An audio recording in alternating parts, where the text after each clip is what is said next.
সামনে বসে আছেন, এরা সবাই হচ্ছেন সমাজে এক একটি অলংকার, এক একটি অহংকার স্বরূপ। কেন? আগেই বলেছি, তারা সত্যের উপলব্ধিতে উজ্জ্বল হয়ে আছেন। এখন তাদের মোহগ্রস্ত রূপ চলে গেছে। এখন তারা সত্যকে সত্য বলে মানতে শিখেছেন। এখন তারা সংসারের স্বরূপটিকে বুঝতে শিখেছেন। এখন তারা কোনোভাবে বিভ্রান্ত হতে পারেন না। এখন তারা ন্যায়ের সঙ্গে আপোষ করেন না। এখন তারা দৃঢ়, সত্যাশ্রয়ী, সুন্দর, পূর্ণ উপলব্ধির এক একটি নক্ষত্রের মতো জলজল করছেন সারা সংসার জুড়ে। এখন এই অবস্থায় এদেরকে কাজে লাগানোর দায় কার? এদেরকে কাজে লাগানোর দায় পরিবারের, কাজে লাগানোর দায় সমাজের, কাজে লাগানোর দায় রাষ্ট্রের। অর্থাৎ এদের কাছ থেকে আমরা শিক্ষা যদি নিই, জীবনবোধের শিক্ষা, এদের কাছ থেকে যদি শিক্ষা নিই, জীবনের পরিপূর্ণ অভিজ্ঞতায় আপনি কেমন করে দেখেছেন জীবনকে, জীবনকে এই যে 50 বা 60 পর্যন্ত জীবনের যে কঠিনতম টাল বাহানার জীবন, সেটাকে কিভাবে সেফলি আমরা পাস করতে পারি। অর্থাৎ তরুণ প্রজন্ম কিন্তু এই মানুষগুলির কাছে যদি এসে পাঠ নেয়, তাহলে আগামী দিনের পথ চলা তরুণ তরুণীদের পক্ষেও সুন্দর হতে পারে।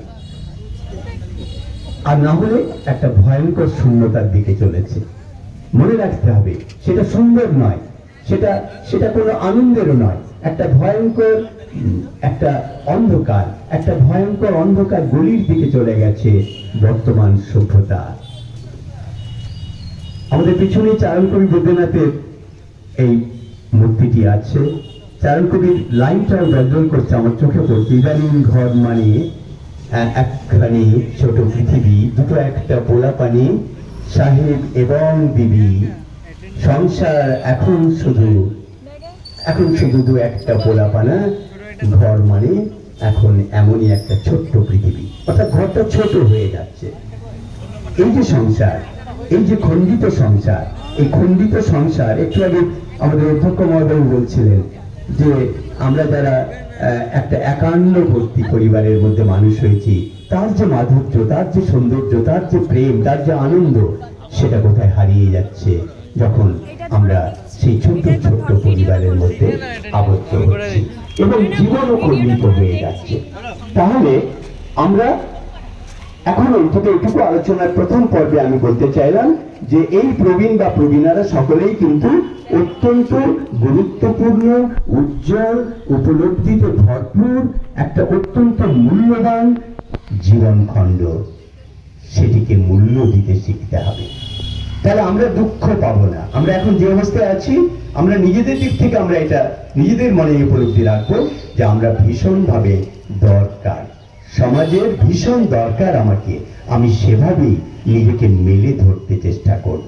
নট দ্যাট আমি গুটিয়ে যাব, নট দ্যাট আমি ভয় পেয়ে যাব, নট দ্যাট আমি দুঃখিত হব না, আমি পূর্ণ তেজে আগামীর পথে এগিয়ে যাব।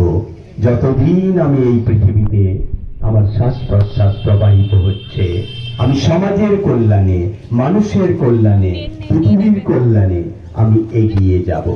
আমার যথার্থ ভূমিকা আমি পালন করব। এখন আপনারা দেখেছেন কঠোপনিষদের সেই কথাটি। কঠোপনিষদ আমাদের এক জায়গায় বলছেন,